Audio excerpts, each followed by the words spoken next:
Hello, I'm Ben Wattenberg. Driven by a feisty new Congress, the American political dialogue has been transformed. A sense of ferment is palpable. New items are on the table, for good or for ill.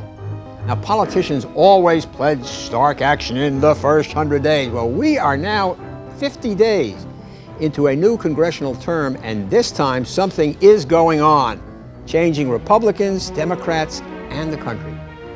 Joining us to examine what's happening are Tom Foley, former Speaker of the House of Representatives and member of Congress for 30 years. Vin Webber, also a former member of Congress and now senior fellow at the Humphrey Institute at the University of Minnesota. Isabel Sawhill, former associate director at the Office of Management and Budget in the Clinton administration and now a senior fellow at the Urban Institute. And Charles Jones, senior fellow of government studies at the Brookings Institution and author of The Presidency in a Separated System.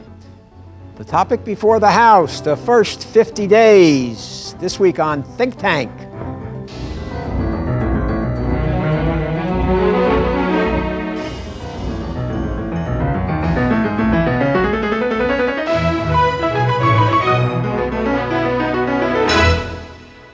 In early January, roughly 50 days ago, the new Republican majority in the House of Representatives began a marathon legislative session. Lots of votes, lots of late nights, lots of headlines, but what have they really done?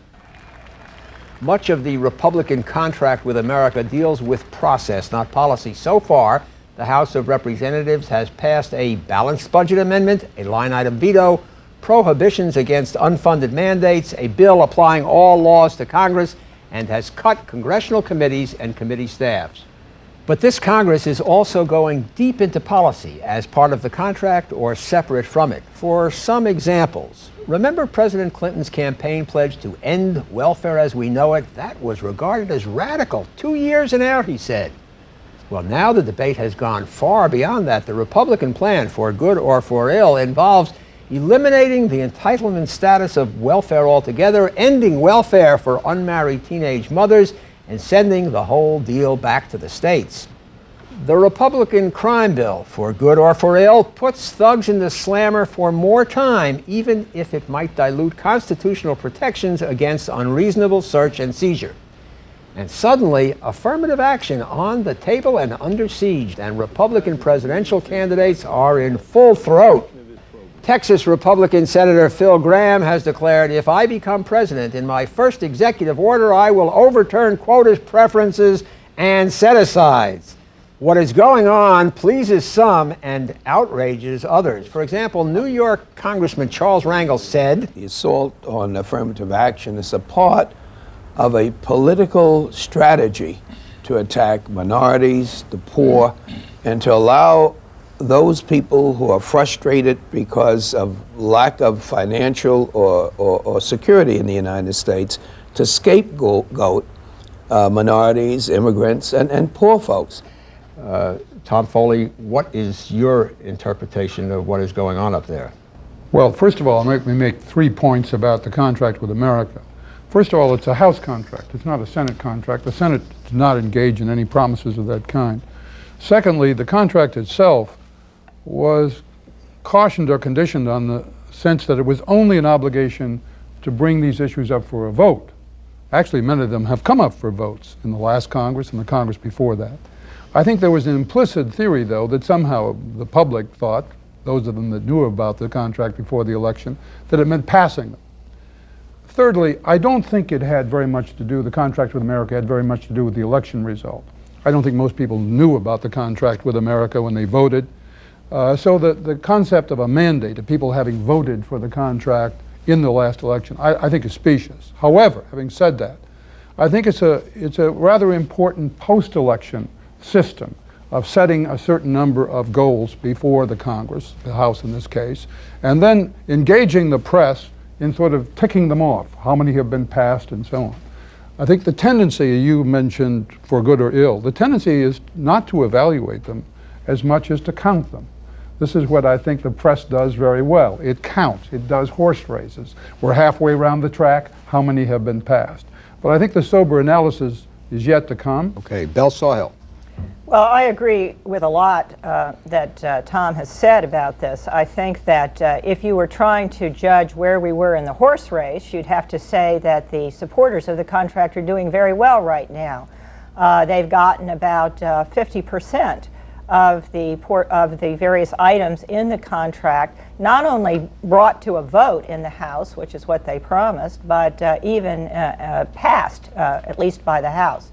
Now, I think the tough part is still to come. All the easy things came first. They were more procedural, as you suggested. The much tougher issues are going to be things like welfare reform, how do we cut taxes, how do we bring spending under control, and that's going to be a little more difficult than what's been done so far. Chuck Jones? Well, it's historic and therefore a little scary. Imagine a political party in a midterm election having a platform that an awful lot of these candidates signed on to. So they made promises, they said they were going to do. Now, I agree with Tom that as far as the voters were concerned, how much did they really know about the contract? Very little. But the Democrats amplified the result considerably by paying a lot of attention to it. Therefore, afterwards, you get this concocted interpretation that there is a mandate. And Congress is at work. Imagine Congress, they've had 145 roll call votes so far in the House of Representatives compared to 30 2 years ago.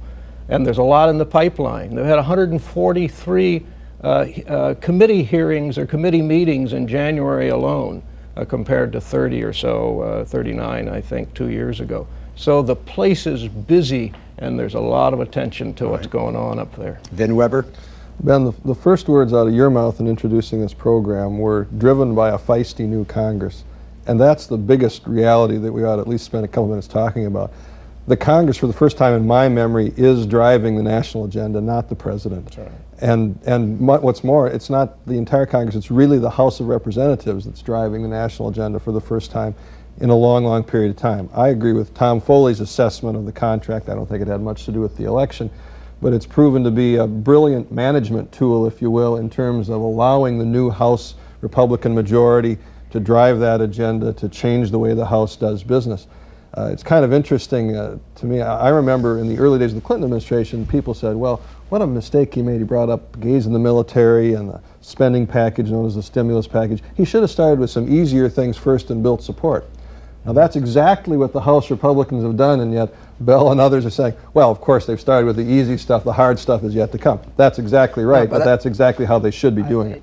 It's not just the contract. I sense this thing is, I mean, as we tried to show in the setup piece, I mean, it's going beyond the contract as this whole new debate about affirmative action, which has really been off the agenda for a long, long time in any serious kind of way. You've got the Republican presidential candidates talking about those kind of things. I mean, has the dialogue changed, Tom? Again, I mean, for good or for real, I only mentioned that 4 times. Oh, I think the dialogue has changed to some extent. Affirmative action was not meant, in my judgment, to involve quotas or hard line preferences that excluded others from opportunity. But that's the impression that some are gaining in the country. And consequently, a number of these state initiatives that will be on the ballot dealing with affirmative action may be very troublesome. Suppose you were a voter in California. Would you vote for that CCRI, civil rights, the anti-affirmative action bill, the anti-quota bill? Would you vote for that? Probably not. Probably not, because?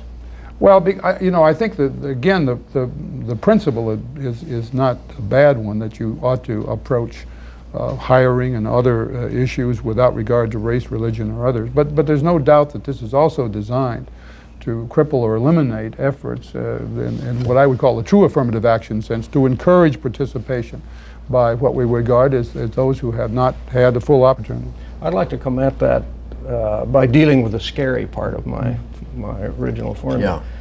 Yeah. The contract, I think, energized. It did have something to do with the election, for sure, and I'm sure not saying that it didn't.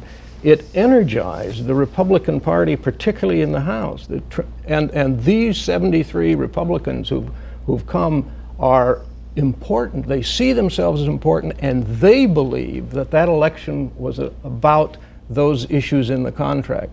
More than that, and they support this speaker, and they've come to be the energy within the House Republican Party. But more than that, if you say more broadly that the contract was about the role of government, that we're having a debate about what's gone on in the last few decades in this country, if that's been approved, if that was approved by the election, I believe it was, or at least interpreted in that way, then it doesn't necessarily stop with the list of 10 or the subparagraphs.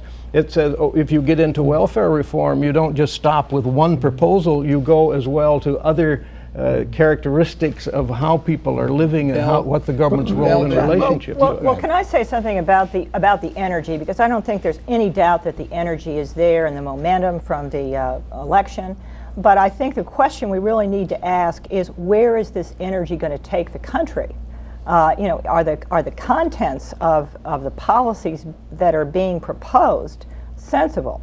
I mean, I'm reminded of the early days of the Reagan administration, where in the very first year there were enormous legislative victories, and everyone said there's all this new energy, there's this new debate about the role of government, and there were lots of legislative successes.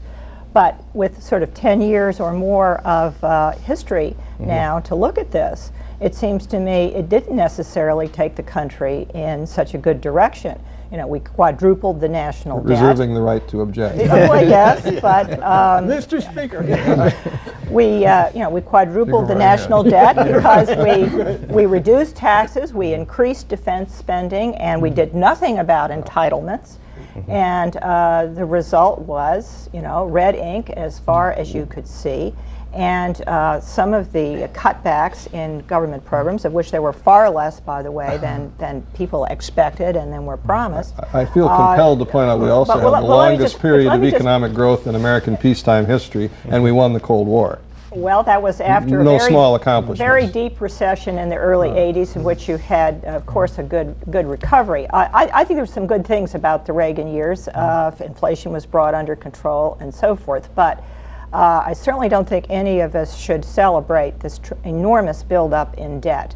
And there's a real risk that coming out of the contract and related proposals that are being discussed seriously now, that you're going to have a repeat fiscal irresponsibility, no real effort to take control of entitlements, which is what is really causing government to grow and really causing the deficit to balloon. Vin, you're going to jump out of your seat if we don't get to you, right? I agree that the hard work is yet to come. I simply have detected on the part of John Kasich, chairman of the Budget Committee, Bob Livingston, the chairman of the Appropriations Committee, and others, a determination to do more on the spending side than we ever did in the Reagan years or for a long, long time. And you ought to at least say, let's wait and see. Now, if we look back at the end of this year and you find that the numbers don't add up, you'll probably be justified in making that criticism, but I wouldn't assume that yet. They're ready to do some fairly historic things, it seems to me. Can I just go back to Chuck's point, and it's maybe quarrelsome a little bit. I agree that I think the psychology of the contract has impacted the new Republican majority, particularly its new members. But the fact of the matter, I think, remains, because there's a mythology about these mandates that most of the public didn't even know about the contract, much less walk into the polling booth with it.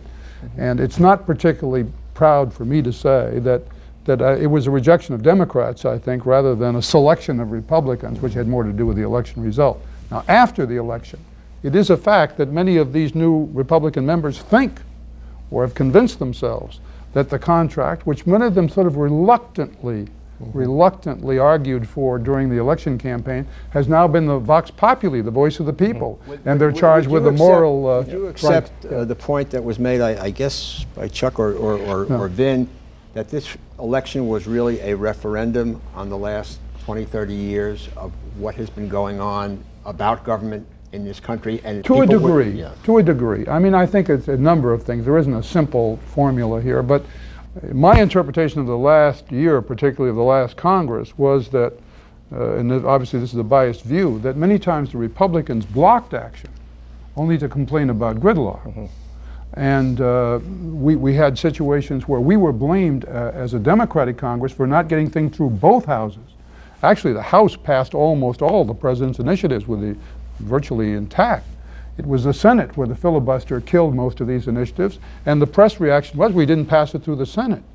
Now the House is getting great credit for acting alone from the press, even though the Senate has yet to be heard from on most of the issues involving the contract, and where, as Bell says, there's probably going to be some trouble later on. It's an interesting... Didn't John Kennedy say life is unfair? The life is unfair. But Bell, let me ask you this question. What do you think specifically of that House welfare bill that would cut off AFDC payments to unmarried women under 18? Would you buy that? I don't think that's a good idea. I think everybody is concerned about the epidemic of teenage pregnancies, and we need to do something about that, and we need to send strong messages that you shouldn't have a child until you're ready to care for it. But I think that you don't want to harm the babies of these young mothers in the process. So I think a better alternative is to require that those teenagers live at home and that they stay in school. Not that you cut their children off of welfare entirely. But they continue to get welfare money. They would continue to get buy some that? assistance. No, I don't. I think it's a difficult issue. The fact is, and at least in my judgment, we really don't know what will work in terms of welfare, and I think people that suggest they do are kidding you themselves or somebody else. But I do think that the current system is a failure. I think that we all ought to be concerned about the exploding illegitimacy rate, both the black and the white communities. That's probably what's driving the welfare debate more than any other single phenomenon. And can I say with great confidence that cutting off benefits to unwed mothers is going to end that illegitimacy problem? I can't. I can say that if you continue going down the path we're going, we're facing a social catastrophe, and it's worth shock therapy to try to stop that. Can I just join in? I think Vin is exactly right about this, and where we need particularly to work on sort of bipartisan solutions, probably on every problem, but certainly on this one. I detect a little too much tendency, perhaps on both sides, to fight over the crime bill, who's tougher, who's smarter, and so forth. And there's a little partisan jockeying around. You're right about that, Bill. On welfare reform, we really don't know much except that the present system has serious defects. How we're going to treat those without doing great social injustice or without creating more problems of a different nature, we're not quite sure about. Would you buy this if you were a member of Congress? I would probably buy the idea, or I'd think about the idea of limiting welfare benefits for other additional children. I mean, to encourage. But what about for the first child? On the first child, I don't know. I mean, you have Bell says a real world problem here. Even if you're going to say to that mother, no assistance. You know, what is she going to do with a child? I mean, you then have she's not living at home. Yeah. She doesn't have a job. Yeah, but the argument is, to use Bell's word, is that this would send, you would do it prospectively, and this would send a message to younger sisters today and say, don't do it because it doesn't make any sense, and there will be no financial support, and it would reduce the prospective rate of out-of-wedlock births. I mean, that's the argument. I think there's more to out-of-wedlock births than a desire on the part of these mothers to get welfare payments. I mean, maybe this encourages or supports that. You can make that argument. But I think the simple notion that people go out and have babies in order to get welfare has been carried a bit far in this process. So the idea of cutting it off will solve the problem is not clear, and it's certainly not clear. What will the president sign and what will he veto in a welfare bill?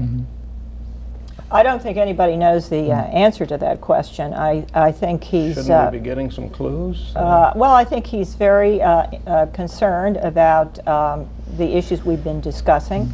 But I think he would also say that what welfare reform is all about is work. It's asking people who receive assistance from the government to do something in return. What the public doesn't like, and poll after poll shows this, is the idea that they're working, they're paying taxes, many of them are struggling, many of them are not that far above the poverty line, and they resent that there's someone else who gets to stay home at taxpayer expense. So I think if you have some strong work requirements, that's the key thing that we need to do, and I think that's what we think is better. I think just as a political observation to answer your question, and Tom, I'd be interested in your thoughts on this, I don't think this president can veto a welfare reform bill without paying a very heavy political price.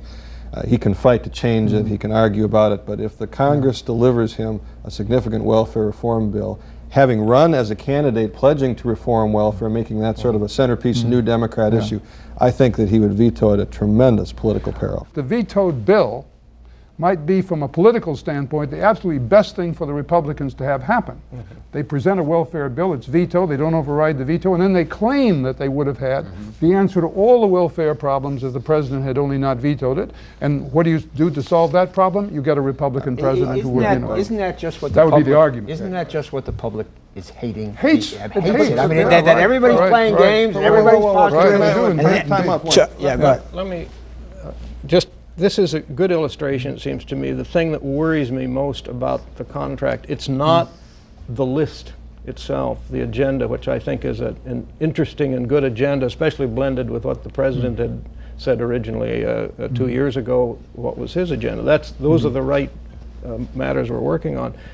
It's that 100 days that somehow taking up all of this in that time, we're opening up so many basic issues in this period. Sure. And if it's done too quickly, it invites exactly that back and forth No, I and the agree. credit claiming and so forth without truly engaging these what are really monumental issues about role of government in relationship to people. I hate 100-day things. I hate them when presidents do it because of this exact problem. Let me ask this question. David Broder had a column in the Washington Post recently where he went back to other Congresses that really changed the dynamic of thinking in America and yielded a great legislative harvest, again, for good or for ill. And that was 1933 with Franklin Roosevelt in the Great Depression, and 1965 with President Johnson in the Great Society legislation. Is this, for good or for ill, such a moment that 50 years from now, 100 years from now, people are going to say, boy, the 104th Congress, that they really changed things, for good or for ill. But as Chuck has pointed out, a vast new way of thinking. I think that that's the case. We won't know for a while for sure. And I think that the issue that you need to focus on to determine what it was the voters were really saying is not so much the contract, as important as that has become since the election, but what happened to health care in the last Congress. That seems to me to be sort of an historic shift. The president in the campaign identified a real problem. Health care is a problem in this country. He tried to deal with it in a fairly traditional Democrat way. Maybe you can argue that it could have been done differently, but the country rejected it basically. And that's really the first time that the country has in that way rejected of what should have been a positive, popular, middle-class initiative. And so the whole notion, in my view, of centralized governmental problem solving is under question right now, and that seems to me to have driven the results of the election as much as anything. Let's just go around the horn here on that question, and then we're about out of time. Chuck Jones, has it changed the terrain completely? Everything is different, for good or for ill? Right, as of right now, you'd have to say absolutely. The debate is over on certain things. For example, the debate now is changing welfare as we know it, right? I mean, it isn't shoring up, it isn't continuing, it isn't incremental. It's what do we do dramatically to change it? The same with the budget, the deficit, engaging those kinds of issues. So it's only a question of how it happens. I think unquestionably it's a turning point. There is no precedent in this century for this kind of arrangement politically either. This president faces the most difficult political circumstances of a first-term Democrat. The word watershed is used very easily in this town. Is this a watershed for good or for ill? Well, I think it has changed the terms of debate, as Chuck has just suggested, but I'm concerned about the issue you raised, which is public trust in government.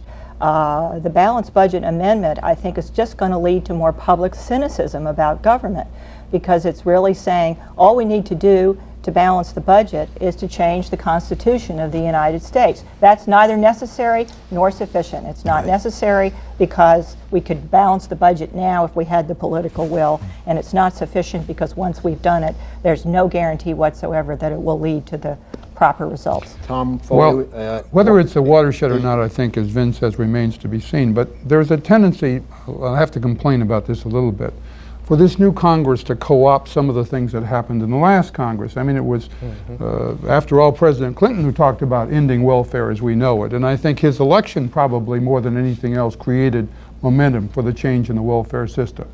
Secondly, the very tough decisions made in the budget last year contributed dramatically, I think, to the improvement of the economy, the reduction of deficit in about half the terms in terms of gross national or gross domestic product than it was before. On some issues, though, this Congress will have to try very hard to put their best efforts forward with the President to solve some very difficult problems there that lie ahead. Tough dealing with the budget deficit, the questions of spending, welfare reform. And if it does that well, then the Congress will indeed probably be a story. All right. Thank you, Vin Webber, Isabel Sawhill, Chuck Jones, Speaker Tom Foley, and thank you. Please send your questions and comments to New River Media, 1150 17th Street Northwest, Washington, D.C. 20036, or we can be reached via email at thinktv@aol.com. For Think Tank, I'm Ben Wattenberg. This has been a production of BJW Incorporated in association with New River Media, which are solely responsible for its content.